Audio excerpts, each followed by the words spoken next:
Hey, what's up, YouTube? It's Two Dudes back with a game review for the Switch. We've got to spend a couple weeks with Nintendo's new console, and we're going to go into a more in-depth review and tell you some of the pros or the cons, what we think about the thing, and some of our experiences with it. So, without further ado, the Switch. All right. So, last week you saw our video of Alan unboxing the Switch, and you got our initial reactions. Now that we've got some time to get to know it, I don't know if some of our thoughts may have changed or not. Alan, why don't you tell me, since you own it, what are some of your thoughts have changed over the last couple weeks? My main thing is really just the games. There wasn't much to choose from in the beginning. I mainly bought it for the Zelda, and the game is great, but it's a little disappointing as far as running on the big screen. The TV wise, it's a little has its spurts where it lags on some of the combat. At least my experience is the combat or running around in the tall grass and things like that. A lot of stuff going on the screen. It just seems to lag quite a bit. Yeah, I've been reading some complaints about that, and people say that when it's plugged into the dock on the TV, it does lag and run a little bit slower. I've heard people say that it runs better in handheld mode. Have you seen that? Yes, the handheld mode has been pretty good. I haven't had any complaints about that. It runs actually pretty smooth, but my own experience with handhelds, I get nauseated and headaches if I stare at the screens too long, so I generally tend to lean toward consoles. So, any ideas as to why it might be lagging? From what I can tell, not off the top of my head, I couldn't think of anything besides, well, there's one port for charging and all the information going from the Switch to the dock, so maybe that's an issue, or maybe the docking needs power on it. Could be. I mean, at the bottom of the Switch, you have one port, which is a USB-C port that plugs into the dock, where you're charging in all your video and sound go across to the HDMI port. Maybe it's being overloaded. Who knows? Maybe the game hasn't been optimized well enough to run for it. I know. Yeah, I would love to see. Now they did make Breath of the Wild as well for the Wii U, and initially that was supposed to release, I think, for the Wii U, but they kind of made it a launch title for the Switch as well, I believe. And I would like to know more about the Wii U version, but I think read somewhere that they had to download a pretty big patch for the Wii U version. I'm not quite sure if that's true or not. I'm not sure. I bought the Switch version. Yeah. So we know that the Switch is running off of NVIDIA's Tegra X1 graphics chip, and it's running off of an ARM processor, which is the same thing in your cell phones and in your tablets, which is a step closer because Nintendo used to run on proprietary architecture, which made it hard to develop for. Since switching to this, they are running on the older Tegra X1 processor, the Maxwell, not the Pascal, which people wanted the newer one, but they probably left it out because of cost reasons. They didn't want to, overinflate this thing. But there are a lot of people worried about if this hardware is going to be able to keep up with the future. My concerns was definitely about the newer titles, such as supposedly Skyrim 5 and the Elder Scrolls 5 Skyrim is supposed to release on here. I think I've even read somewhere Xenoblade Chronicles 2, and even what about the Mario Brothers, or if we see a title like that, such as that, as far as being able to spot on, and you can't lag on those type of games. Yeah, Super Mario Odyssey coming out at the end of this year. Yeah. Maybe Zelda's a fluke. Maybe it isn't. Who knows? But maybe they have more time to develop for the system, they'll be able to optimize its features more. But as far as it sits right now, it's pretty rough, rugged around the edges. Yeah. Like I said, people complaining about the hardware not being up to speed. And I'm not gonna lie, Zelda looks great on it. It's cel-shaded graphics, but it's a huge open world game. It's got a lot of physics going on. I don't have a problem with the game. I think it's a good installment to the series, and what I've played, I've enjoyed.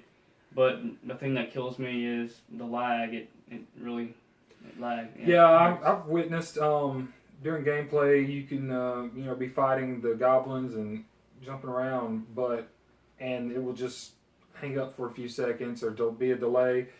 And it can, affect your combat in the game. A Yeah, lot. that's actually funny because I think I read where one of the guys from Nintendo actually quoted saying it does not affect gameplay and or something along those lines. I'm like, yeah, it kind of Yeah, does. if you're in a boss battle and you get a lag, I'm pretty sure it's going to affect your gameplay one way or Yeah. another.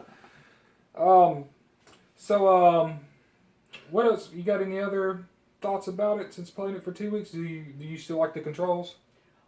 Yes, but the Joy Cons, I still like the way they feel and the way they work. But the problem is the syncing issue I've been having. I don't know if it's whether it's one or both or how it's working, but they fall out of sync with each other or out with the console, and it's kind of a pain. It hurts, and especially when you're running around trying to run from a mob in the game or whatever.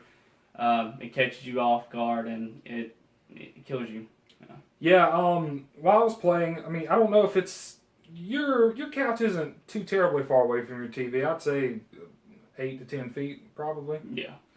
I don't know if it's too far away, but I noticed it when I was playing that both controllers. Well, I would say it's a left, but both of them quit working when the desync happens. So I mean, it's hard to tell. I mean, the initial reports are the left Joy-Con goes out of sync. I think all it the time. was the left actually, yeah, more specifically, but if one goes out of sync, they're both going to drop. Yeah. There's been supposedly problems with the antenna in the left Joy-Con being wrapped around it differently Well, than the right. yeah, even if you sit there and you think about it, if maybe for whatever fluke reason you just got a bad Joy-Con, I mean these things are kind of expensive. Yeah, $80 a pair. Yeah, It's not cheap, man. And that's probably, I think, as far as I can remember, I think what the Xbox One and the PS4 are all like $60. So Yeah. you can probably get them cheaper, you around get them 45. on sale every now and then Yeah, too. $40. It'd probably be a while before you see any of these for sale. Yeah, true. Even though, I mean, it's Nintendo, I mean, these things hardly ever go on sale. I mean, even the games, the hardware, Nintendo is just Nintendo. So, after playing it for a while, my thoughts on it are, I have my good, my bad. I think some of the pros of it, I mean, it's got a good design. The functionality of it being a handheld and a home console at the same time, the way the Joy-Con slide up and down. I mean, it's a decent design. I mean, I like it. It's small, it's slim. It would fit into my pocket if I take the controllers off of it. I mean, it's good for being on the go. Yeah, but they actually did sacrifice for obviously the power. And honestly, I'm more of a console kind of guy, and I really wish they would have optimized that a little bit more on the console. Even though I know for a fact, I mean, everyone knew that they were going more portable with this generation. That's fine, but I mean, maybe they could, if they didn't want to like put as much hardware for the consoles, maybe they could have done a little bit something different, make it just complete portable. You know what I mean? Instead of having it able to hook up to your TV. Or they could have done the dock better. I mean, Yeah, I've had a lot of people actually. I've read about a lot of people and watched YouTube videos of other consumers and buyers. The dock is pretty cheaply made. and they actually disappeared from the store there for a while after the complaints about the dock scratching the bezel around the screen. Yeah, and actually, I did see one where they had smudges, and you can see kind of like the smudges on. The scraping marks, because it's solid, Yes. it's solid plastic touching the screen. So Well, it's got the little hard styrofoam pieces in there, but it doesn't really help much. And it really, I would look up videos to see how you can change the dock or modify your dock to be able to suit it. I'm wondering if I think the dock recently appeared back on the Nintendo store. If Nintendo went back and made a design change. Yeah, I never checked that. I just knew I was just watching from other people's. I have been reading articles about people putting felt down on the inside lips of these. Microfiber cloths and taping it on there. Also, putting the screen protector stuff on your Switch screen. Yeah, I would recommend that, getting a screen protector immediately, because as we found out, this screen is actually plastic. It is not glass screen. Yeah, that's wonderful. So it's going to be prone to scratches. So yeah, I mean, it's up in the air right now as to how this dock is going to affect the screen in the long term. But some of my other pros are it's actually got comfortable controls. I mean, I'm a big guy. My hands are pretty big, and they feel awkward at first, but you get used to it. The weight makes it feel pretty good when it's plugged into the tablet, and it gets pretty comfortable. I mean, it's hard to get some of these shoulder buttons sometimes. Yeah, it's I have to agree. I was not a fan of the Wii U gamepad, but this feels completely different. I would do this 100 times over before the Wii U gamepad. I had to go out and buy a Wii U Pro controller and play because I just couldn't stand the gamepad very much. Yeah, so I mean it's comfortable, and especially when you unplug them, when you get tired of it on the Switch and just plug it into the Joy-Con. Yeah, that's actually pretty comfortable. This feels a lot more ergonomical and more comfortable, and you know you can get to these shoulder buttons a lot easier. Yeah, it's more like a almost just like a regular controller. Yeah, I mean I wouldn't say it feels exactly like an Xbox, but it's got the same layout with the inverted joysticks, and I'm used to that being an Xbox guy myself. So I mean it feels pretty good. The start and the plus and the minus buttons are a little far out of reach. I had a little trouble with that myself, hitting the home button or the or instead of the start or select button. It was pretty rough for a minute. Well, some of my other pros are the portability. I mean, yes, this is a portable console, guys. I mean, this is it. This is the size of it. If you're on the go, I mean, this is no harder than just pulling it out and then walking off with it. I mean, you can see we got it set up on the table here, and it's not very hard to set up. And if I wanted to play it right here, right now, just like this. Obviously, I mean, I'm a bigger guy and I've got bigger pockets, but it'll fit in your pocket. I mean, no problem. It's bigger than a cell phone, but I mean, it's doable. Oh, it's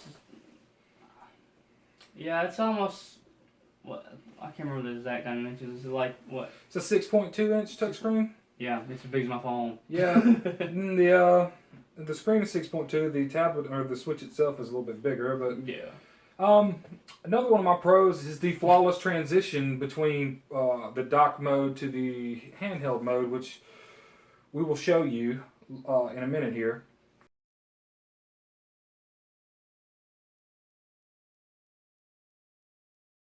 So yeah, this is the portability of the console, how easy and fast it is to transition from, home console to a portable. You just snap in your controllers, pull the console up, and ready to go.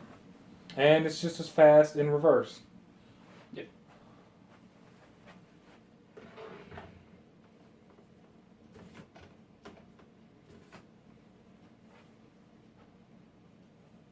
There you go. Nothing to it. And, I mean, it works pretty good. I mean, literally, pull it out, and the screen pops right up. This no hassle, no lag. You don't have to save a game and stop it. You just go, on the fly. Yep, it's completely that simple. I'd have to say, though, my cons are probably the same as most other people are complaining about. Honestly, I feel like this is going to be underpowered here within the next year or two. Yeah, I am a PC guy, and I've been in consoles since Nintendo was around, but I moved to PC and been there pretty much ever since. But this just feels like it won't last, especially with like the 4K TVs, which I don't know how that'll hold up. I'm not sure, but yeah, it doesn't seem like it's going to be rough. I know it's running off of a cell phone processor, and it's got close similar specs to the NVIDIA Shield tablet. It's got 4 gigs of RAM, 32 gigs onboard memory. It's the Tegra processor, ARM chip. I mean, it's powerful, but I actually think my phone will outdo it. Of course, my phone is like $800, so $800 phone compared to a $300 tablet, there's a big difference there. Yep. The screen outputs at 720 in handheld mode, which is, it's fine being a screen this small. You can't tell the difference. When you plug it into the dock, it is supposed to be full 1080, 60 frames a second. However, with Zelda, we have figured out that it is not I think 1080. It's 900p or something like that. Yeah, I think it's pushing 900 when it's in the dock.